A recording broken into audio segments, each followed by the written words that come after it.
insanável, porque ela separa as coisas. A sociedade fica fraturada quando você segue no caminho da produção para vender.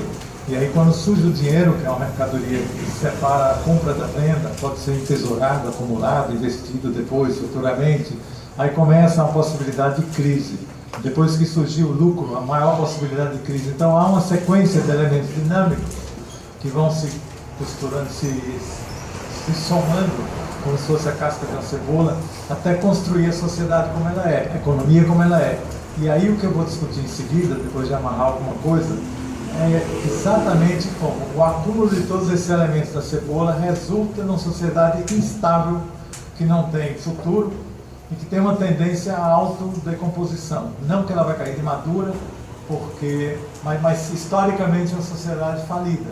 Como a história não faz nada, são os homens, então os homens têm que abater o capitalismo. Mas historicamente, essa lei que eu vou desenhar depois, recuperar, ela mostra que o socialismo é uma sociedade por definição, o capitalismo por definição instável, absurdamente instável, e que leva a gente para a barbárie.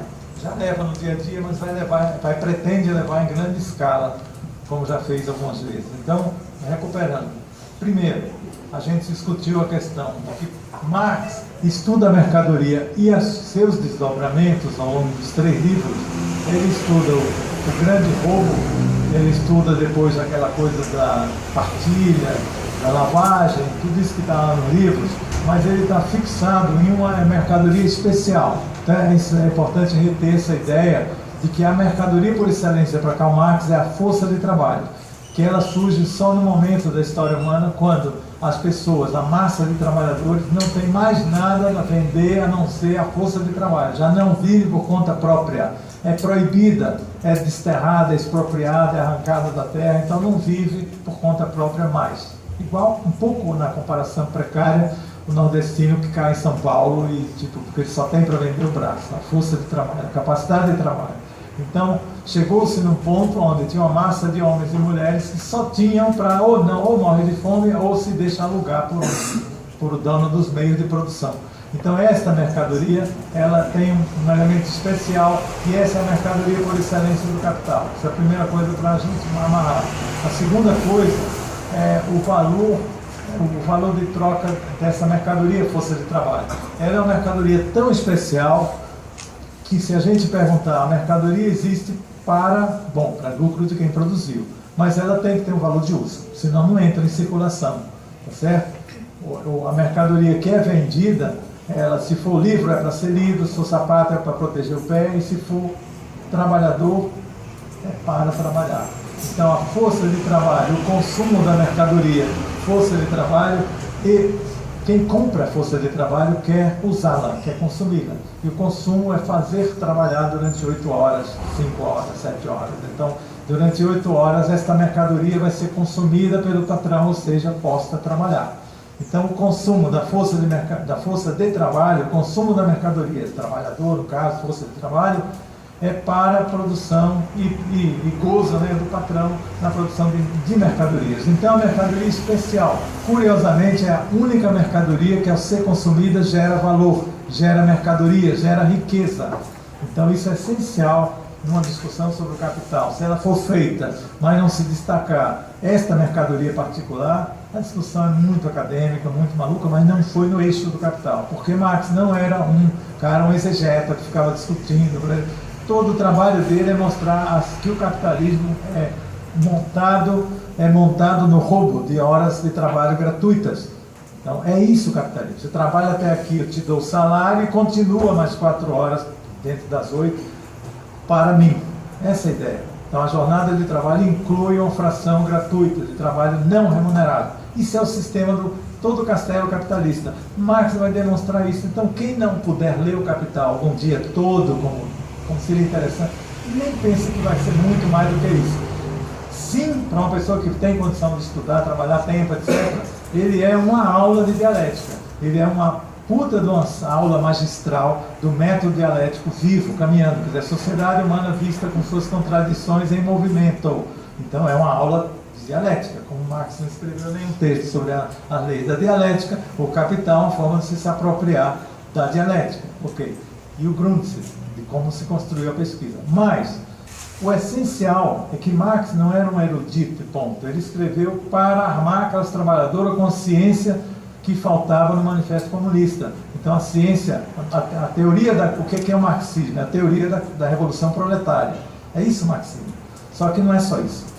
E sendo a teoria da Revolução Proletária, faltava a teoria da economia para mostrar isso tudo que a gente está discutindo aqui. Então, recuperando, que a mercadoria, é isso que eu falei, a mercadoria força de trabalho também.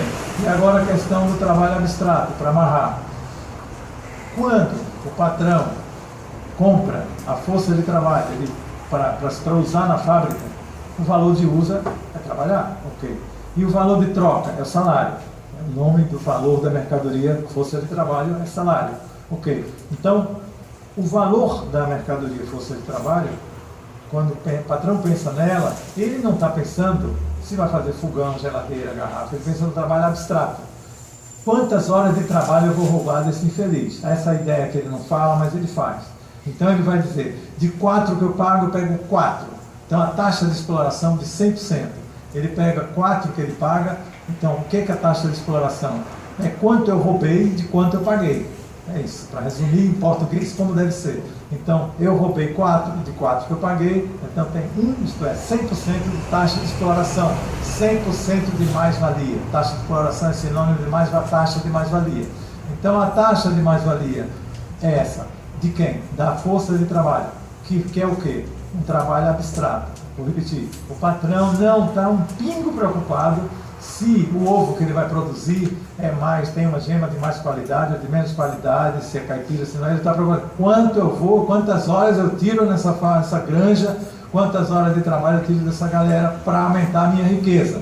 Se para isso ele precisar, ele puder produzir uma galinha, em vez de ser em 6 meses, ele puder produzir em 3, dando tóxico, ele dá, aí ele produz em 3. Os ovos que vão sair dessa galinha são ovos de ouro para o burguês, mas são lixo para nós, porque a gema vai ser branquiçada, a carne da galinha é toda de outra qualidade. Então, para o cara não interessa a galinha concreta, interessa a ideia do burguês, é a galinha dos ovos de ouro, em tudo que ele fizer.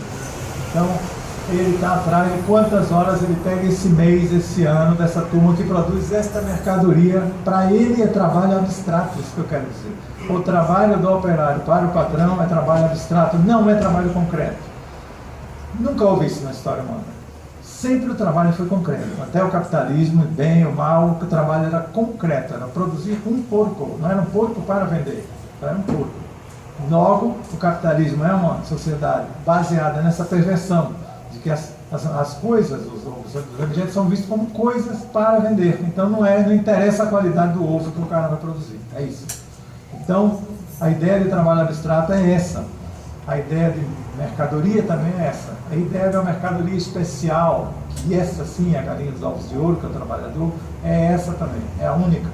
E agora outra ideia para amarrar, que é a parte paga e a parte roubada.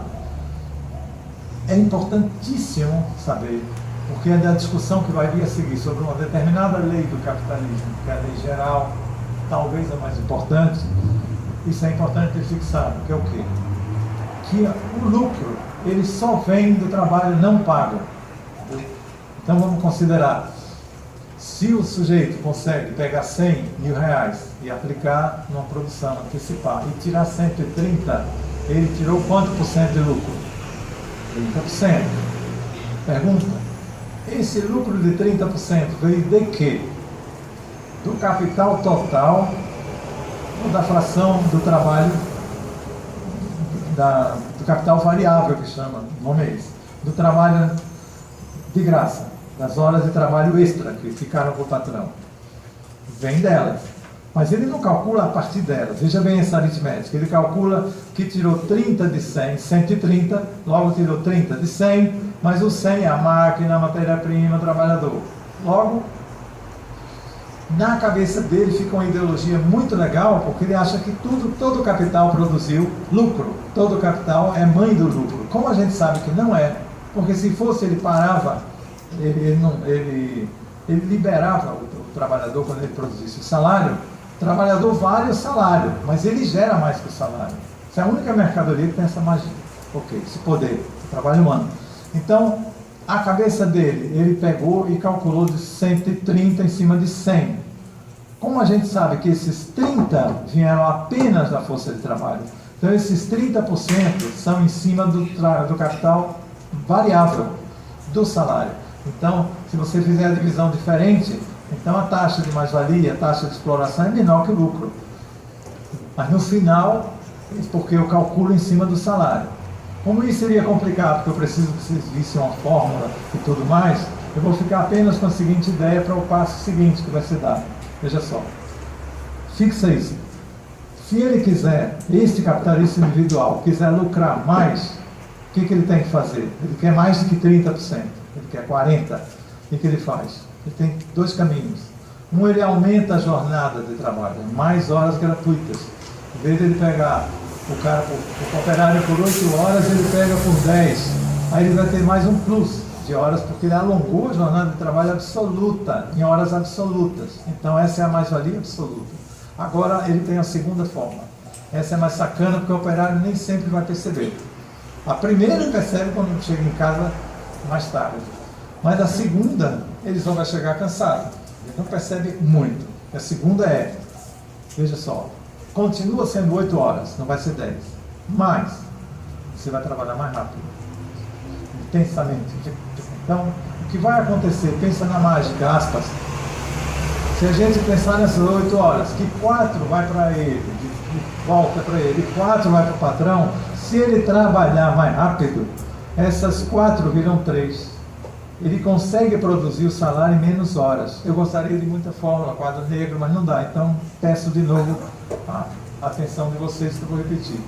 Se o patrão, se o operário trabalha 8, não vai aumentar a jornada, certo? Agora eu vou para mais-valia relativa. Então, ele trabalhando mais rápido, o salário dele sai em menos de 4 horas. Sai em 3. Então, o patrão ganhou relativamente 1 hora a mais. Dentro das 8 horas, o operário trabalhando numa máquina que faz ele enlouquecer de trabalhar, em 3 ele já produziu o salário. Aí 7 é para o patrão. Então, sem o operário trabalhar uma jornada maior, ele não percebe.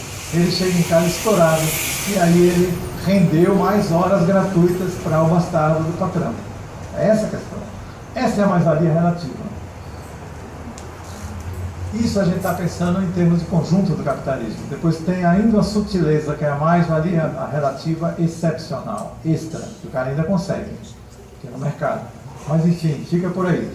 Está claro, veja se está claro, porque o próximo passo depende disso, para me acompanhando. Está claro que, se o patrão, ou então eu faço em forma de pergunta, se vocês acham que, se o patrão colocar máquinas mais poderosas, certo? Ele vai conseguir mais horas de trabalho gratuito para si, ou por causa da máquina ou por causa do operário? A pergunta é essa. Vamos pegar de novo. Se ele compra uma máquina, uma gráfica que faz livros, veja só, uma gráfica que faz livros e faz 20 livros por dia, aí o cara compra uma possante de uma máquina com os mesmos operários, aí faz 40 livros por dia, a máquina tem muito mais velocidade. Ele gastou mais, o capital total é maior, mas o que aconteceu é que ele está pegando mais horas de trabalho gratuito, porque o operário produz o seu salário, coitado, não em 4, em 3, em 2, porque ele está produzindo muito mais riqueza e agregando essas horas de trabalho nessa riqueza.